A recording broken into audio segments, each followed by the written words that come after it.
Welcome to African Folktales by Angela. My name is Angela. Saying I lost millions to witchcraft the day I interviewed an evil spirit wouldn't have even been the subject matter if it were just the money. But no, it was more than that.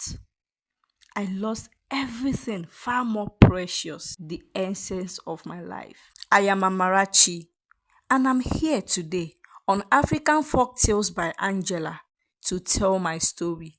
Be careful what you wish for, because some doors, once opened, cannot be closed. This is the story of Amarachi. Before all of this, Amarachi Honora was a name that commanded respect in Nigerian media.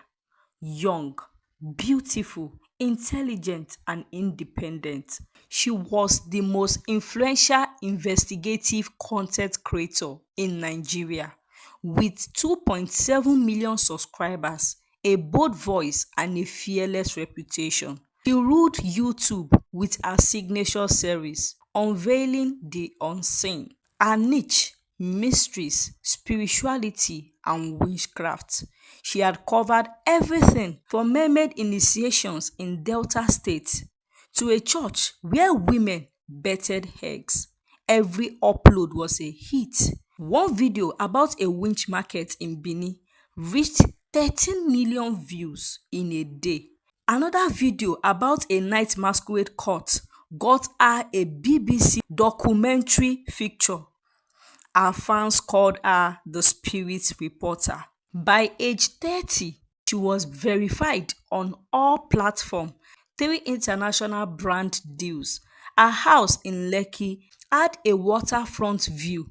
Her Range Rover was custom painted, red and gold. She was a woman on fire. But Amarachi wanted more views, more shock, more mystery. She knew that people love the occult, ghosts, and the supernatural, especially when wrapped in African traditions. But Amarachi wasn't alone in this field. She had a rival, Mirabel Jones, a UK-trained media girl who called Amarachi too local. Mirabel channel was more polished, more modern, but lacked authenticity. And the media world constantly compared the both of them. This made Amarachi hungry for more kind of content that would silence the noise once and for all. And then it came. One evening, as the rain danced on her glass rooftop, she posted on X, formerly Twitter. Have you ever had a real supernatural experience? She asked. Or do you want to be featured in my next viral episode? DM me now. She was expecting a few fake ghost stories or herbalist encounters, but among the responses, one message chilled her bone. It was from a man named Ayo. No profile picture, only one tweet, no followers. The message read, I have not only seen the spirit world, I live there. I am the spirit and I'm ready to speak. Against her instinct, she replied. She sent a number to him and asked him to call her. A week later, Amarachi received a call from an unknown number. The voice low and sharp, as if wrapped in smoke. He just got straight to the point. I texted you. Oh, Bayo. Good afternoon. Amarachi replied. I trust you are looking for stories about witchcraft, real stories, he said. Amarachi held her breath. Yes, I want something raw, something people will never forget. There was silence on the other hand. Then the voice returned, slower this time. If you want to hear my story, you will come alone. But understand this clearly. You are not allowed to show my face, my compound, or anything that identifies me. You may tell the story, yes, but anonymously. Please don't break this rule. I beg you, he said. She swallowed hard. The voice sounded human, but there was something strange about it. Too calm, too steady, too cold. But she needed the story. She needed to beat Mirabel. her biggest rival in the industry. She needed to trend again.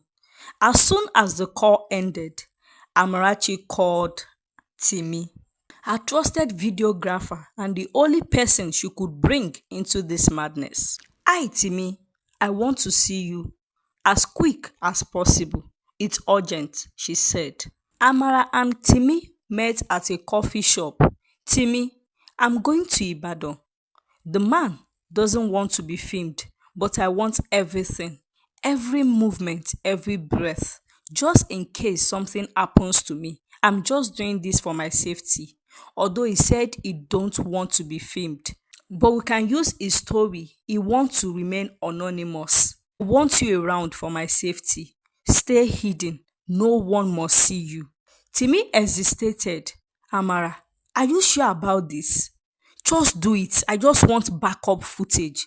If I did not return, you tell my story. At least if I did not return, you'll be able to post it on social media and people will know my whereabouts. I'm just doing this for security reasons, she said. Please just be in the shadows. Video everything, every damn thing, she said to Timmy. Timmy hesitated, then agreed. The week that followed, Amara prepared for the trip with eagerness and excitement. Then her phone rang. It was her mother, voice trembling with fear. Amara, I had a dream. A man with grey eyes took you into a shrine and disappeared with you. Please, just stay indoors. You know my dream do come to pass. I don't joke with my dream, Amara. I think there is a darkness that is looming somewhere. Please, if you can hear me, suspend whatsoever you are doing and stay indoors. Please. This dream is not a good one at all. Don't go, please. But Amara waved it off. Mommy, dreams are dreams. Besides, I don't have any service at hand, she lied. Mom, you've grown past this now. I've been doing this for years. Don't worry yourself at all. I'm fine, she said. Her mother begged. She even called a pastor who warned Amara. Still, she insisted. She was chasing the video that would put her above Mirabel forever. Besides, she already hired Timmy, who would follow her discreetly and stay hidden, so there is nothing to worry about. For her, there is nothing to be worried about, and her mind is made up. Then, the D-Day finally came. The air was unusually heavy that morning. Lagos was noisy as always, but Amarachi felt a strange silence deep inside her. She couldn't explain it. It was like her soul had gone quiet, waiting and listening. She wore a long black dress, simple but presentable. Her makeup was light, her hair tucked under a scarf.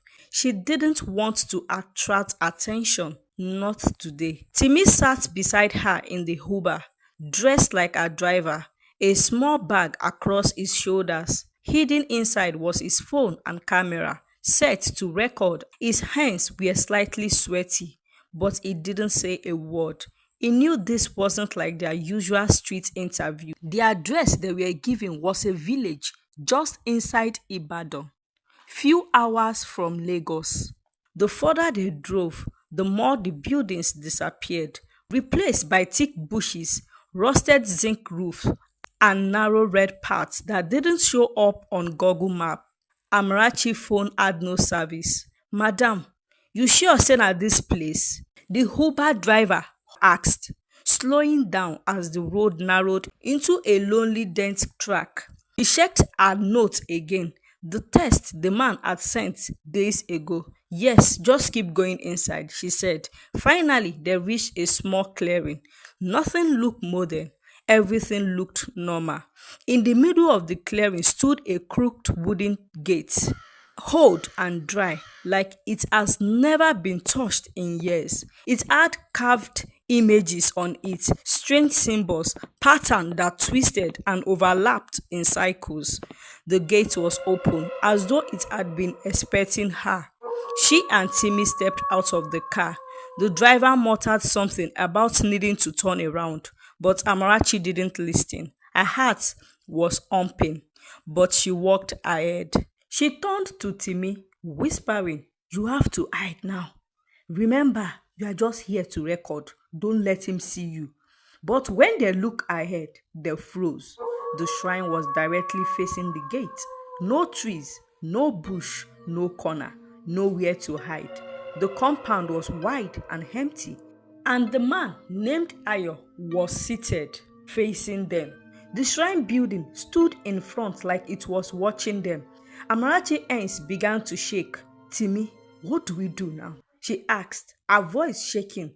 Timmy looked around, panicked. They both stood there, unsure. Then Amarachi said slowly, "Let's go in together. Pretend you are my assistant. Just keep the camera rolling quietly. In case anything should happen, please try as much as possible to run. So you will have proof." Timmy hesitated. He looked at her face. She was scared but serious. He nodded. "All right, let's go." She took a deep breath and they stepped inside the shrine compound together. As soon as she crossed the gate, it felt like she entered another world. The air turned cold, not the kind of cold that brushes your skin, the kind that touched your bones. There were trees, but they are not moving. No bird, no wind, not even an insect buzzed.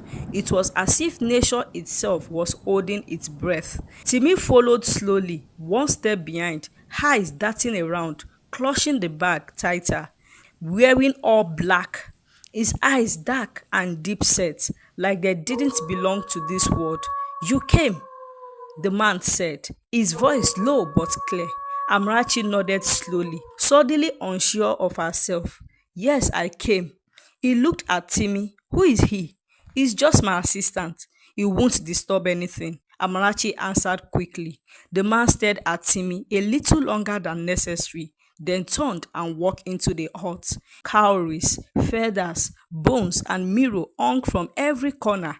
There were clay pots filled with dark substance. Smoke rose from a corner with no visible fire.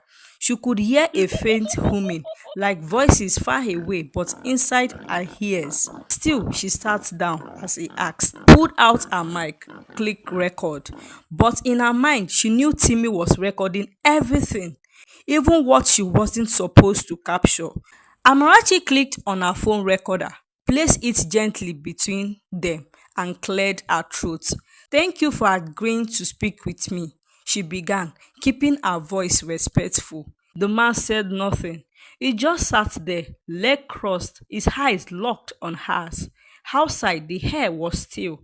The smoke from a small clay pot crawled around them slowly, like it was listening too. "Can you tell me your name?" she asked softly. He finally spoke, his voice even and deep, but without emotion. "My name doesn't matter. What you came here for is not my identity, but my truth. You said you wanted to understand witchcraft. I will tell you what you seek." Amarachi nodded slowly, trying to hide the tremble in her fingers. Unknown to the man, Timmy, sitting just by the entrance, pretending to sort out equipment, had already started recording. His phone hidden in his cross bag, camera lens peeking through a tiny hole. The man leaned back, his voice taking a strange rhyme. "Witchcraft is not what Nollywood shows you. It's not about flying in the night or turning into cats. It's about power, real power. It's silent. It's pain used as a tool to achieve what you want." He paused, picked up a small calabash from beside him. The room suddenly felt heavier. Amarachi's head started to feel tight. Real witchcraft requires blood. Sometimes not the physical blood, but your peace, your voice, your name. Amarachi leaned in, completely caught in the web of his words. "Let me tell you a story. I once helped a woman become a governor. She brought her sister's only child to me in return. She now lives in wealth, but hears that child crying in her dreams every night. That is to say, that is the cost. Witchcraft comes with cost. There must be a price to pay for everything you get from witchcraft." A cold shiver ran through Amara's spine. The man continued, his eyes fixed on her. Every success you see in this world has a price tag. People say they don't believe in juju, but they spend their whole lives watching people who use it. Even some of your influencers, they post comedy and clothes, but behind them are sacrifices. They will tell you they got their money from hard work, but behind them are sacrifices. You, Amarachi, should know what I'm saying by now. She blinked. Me? He smiled. Yes, you should know, because you didn't just come here for the story. You came for frame. Assuming I want to kill you, I will have killed you for frame. So you can do anything to get the frame, he said. She froze. Timmy looked up, alarmed.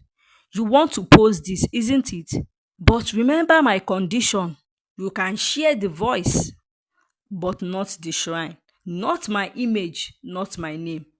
Please, keep to this, he said. They continued and spoke for many hours. At the end, Amara replied, I will keep this anonymous. She and Timmy later left the shrine that afternoon. When Amarachi stepped back into her apartment that evening, everything looked the same. Her room was quiet, her laptop lay where she left it, and her ring light leaned against the wall. Timmy entered behind her, looking troubled. He dropped his bag on the couch, then sat down quietly. Amarachi walked to her kitchen, poured herself a glass of water. They had made it out safely. The footage was intact, and so was the man's warning. Timmy passed the camera over to Amara. Amara stood by the window, holding the camera. Ah, Timmy, this is raw, powerful content. If we were to post this, do you know how many views we will get? She said, looking intently at the camera. This is raw, so raw. God, Timmy, see content oh.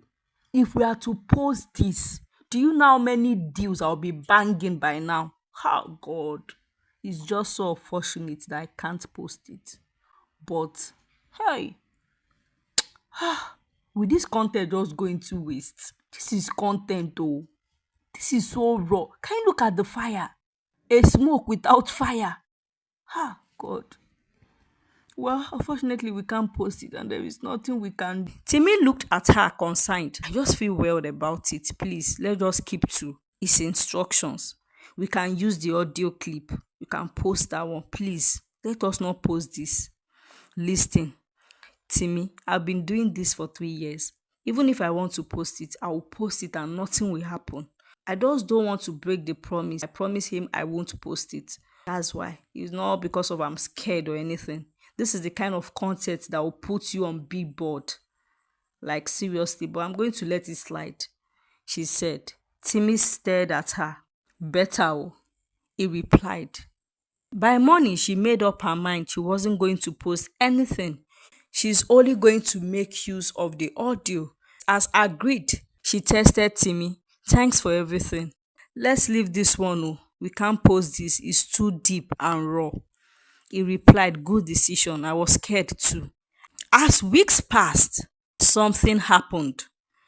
Amarachi was on Instagram, scrolling through reels when she saw a post from her biggest rival, Mirabel Jones. Mirabel had just posted a story about witchcraft, a fake-looking shrine, a man in white powder, dramatic voiceovers, but the views over 500,000 in just 4 hours. The comment section was fire. Wow! Mirabel is back. Best witchcraft content ever. This is deep. Amarachi could never. Her chest tightened. They think this deep? She muttered. Wait till they see the real thing. She whispered to herself. She turned to her drawer, grabbed the memory card and plugged it into her laptop. She watched it again, frame by frame. The man, the smoke, the warning. She paused. Her fingers hovered over the mouse. Then she texted Timmy. I am posting this, please. I can't let Mirabel win. I will just blur his face and lower the brightness. No one will know. Timmy replied, please don't. He warned us. Please, Amarachi, just let this be. We can make use of the audio. I believe it's going to fetch you the views you want. Just let it go.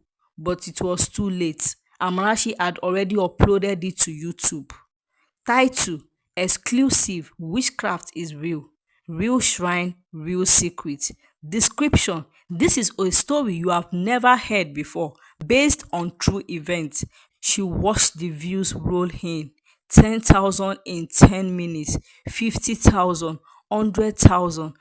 Comments flooded in, emails, brand offers, interviews. Her name was trending. People started tagging her, new queen of content. She smiled. I made it, she said, but deep down, a cold silence settled in her heart.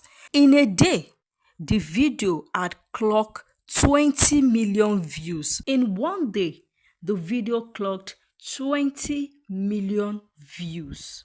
The next morning, Amarachi refreshed her YouTube studio. She couldn't believe what she was seeing. 40 million views in just 2 days. Her email was full. Brands were reaching out. One wrote, "We saw your new video. Can we collaborate?" Another, "We would love to sponsor your next interview. Let's talk budget." A beauty company said, "We are offering you a 6 month deal. Kindly state your rate card." Instagram, her followers tripled overnight. People were tagging her in their stories. The queen of real content. No one does it like Amarachi. Who is Mirabel? Abeg, Amarachi is the moment. Twitter was on fire too. Hashtag Amarachi the Fearless was trending. The voice of the spirit. Bloggers picked it up. Content creator exposed real shrine. You won't believe what this lady captured on camera. Her DMs was filled up with thousands of messages. "You are the baddest in the game. Sis, your courage is unmatched. Where did you find this shrine? Tell us part two." Even her competitor, Mirabel, reposted her video. Amarachi didn't care. She was winning. Her phone couldn't stop ringing. Emails, notification, bookings, radio interviews, podcast invites. Influencers started posting, "She's the reason I'm not afraid to be bold with my content." She smiled at her reflection in the mirror. Her makeup was glowing. Her new wig lay freshly on her bed. She had a meeting with a big skincare brand by 2 p.m. An interview with a major platform by 5. She was unstoppable. The money started flowing in. Brand deposits, product deliveries, paid shout outs. Even people she once begged to repost her now beg her to collaborate. She sat with her mom that night. But just when everything seemed perfect, her phone screen blinked again. Unknown caller. She ignored it. Then it rang again. Same number. She blocked it. But right after that, the room suddenly went cold. Even though the windows were shut, still she said to herself, "No harm can come to me. I am covered by the special blood of Jesus Christ." But the shrine had seen everything, and the man with the cracked voice had warned her. It started with a slight fever, just a little headache. She thought it was stress from the back-to-back interviews. She took paracetamol, drank juice, kept going. But 2 days later, the fever came back stronger. Her bones started aching. Her fingers trembled when she tried to pick her phone. Her lips became dry. No matter how much water she drank, she tried to record a vlog, but her voice was weak. Her throat felt tight. Her eyes turned red. She called her manager, cancelled her appointment. Just a few days of rest, she told herself. But by the third night, her nose started bleeding. She woke up coughing, her chest heavy like a bag of cement. She stared at the ceiling, grasping for air. Her mother came into the room and screamed, "Jesus, Amarachi, your eyes, they are swollen, bloodshot." Like she never slept in years. She was rushed to the hospital. Doctor ran tests, nothing. She was fine, yet she kept getting worse day by day. Her hair started falling off in chunks. Online people noticed her silence. Bloggers began to post, "Is Amarachi hiding something? Where is the queen of witchcraft?" Fans fears for Amarachi's silence. Her competitor, Mirabel, posted a tweet. "Sometimes silence is the loudest scream." Then someone leaked a hospital photo of her. It went viral. She was lying in bed, pale, weak, and unrecognizable. The same fans who shared her then now laughed at her. See what too much content does oh. Hope this is not spiritual oh. Hey, now wow. Is this our queen of witchcraft interview? What is happening? Wahala for who dey visit shrine oh. Hey, what happened to her? So many questions. Brand deals disappeared. Emails stopped coming. Calls dropped. Everyone vanished except for her mother. After weeks in the hospital, Amarachi could no longer walk on her own. She couldn't eat without help. She couldn't even cry anymore. Her tears had dried up. Her skin was pale. Her lips cracked. And still, the doctor said, "We don't know what is wrong with her." Her mother took her from one pastor to another. Big churches, small churches, prayer mountain. They anointed her, fasted, poured oil, shouted in tongues. Nothing worked. Every night, Amarachi would shake on the bed, screaming. She saw strange things, shadows, faces, fire. She heard voice laughing at her. Her mother wept. She held Amarachi's head in her laps, whispering, "Please, God, don't let my child die." One day, a prophet pulled her mother aside and said, "This battle is not for pastors, so go back to where it started," because there was an agreement. So they returned to the shrine. She was carried in, half conscious, weak and thin. The priest stood at the doorway, shook his head. "I warned her. She broke the covenant. She posted what was meant to be hidden. My gods are hungry." Our mother knelt down. "Please, my daughter is dying. You can punish me instead, but just help her. Let her live. She's my only daughter." Oh. But the priest refused. He turned his back and walked into the shrine. They left in tears. Back home, Amarachi stopped speaking. She just stared at the ceiling. Her mother feared the worst. Few days later, they decided to go back to the shrine one last time to see if the priest would change his mind. When they arrived, the shrine priest came out slowly. He looked at Amarachi, who was lying down on a wrapper. Then he said, "The gods said she will live, but at a price." Her mother's voice cracked. "Anything, I will give anything. My life, my soul, but just save my daughter, please." The priest looked into her eyes and said, "She will live, but she will never see again. She will lose her sight. There is nothing I can do." There was silence. Amarachi heard the words. She turned her face away. Tears rolled down her cheeks. Her first tears in weeks. But she nodded. She chose life over sight. The ritual began. He placed a red cloth over her eyes. He poured herbs in her mouth, burnt something that smelled bitter and sharp. Her body trembled. She screamed, then silence. She woke up the next morning alive, breathing and stronger. But when her mother opened the window, Amarachi couldn't see. The light touched her skin, not her eyes. She turned her head and whispered, "Mom, is it morning?" Her mother burst into tears. Amarachi was alive, but she would never see again. Months passed. Amarachi stayed hidden. No more cameras, no more lights, no more noise. The world that once screamed her name had forgotten her. Her rival, Mirabel, now topped every chart. New faces were trending. New voices were being heard. But Amarachi sat in the dark, learning to move by touch, learning to eat by feeling her way, learning to live without sight. Yet, deep inside, a voice kept whispering, "Your story isn't over." One evening, she turned to her mother and said, "Help me record something. I need to speak." Her mother was confused. "Speak? To who?" "I want to share my story." Her mother on the camera and set up the ring light for her. And that is how she reached out to us here at African Folktale Story by Angela. Not for fame, not for followers, but for truth. And today on this platform, she shared her story. My name is Amarachi. I was once the girl on everyone's lips. I had deals, fans, and millions. But I lost it all. Not because I was unlucky. I disrespected sacred things for likes and views. I was warned not to post that shrine. I was told to keep it anonymous, but I wanted to go viral, and I did. Now I will never see again. But if my blindness will open your eyes, then let it be so.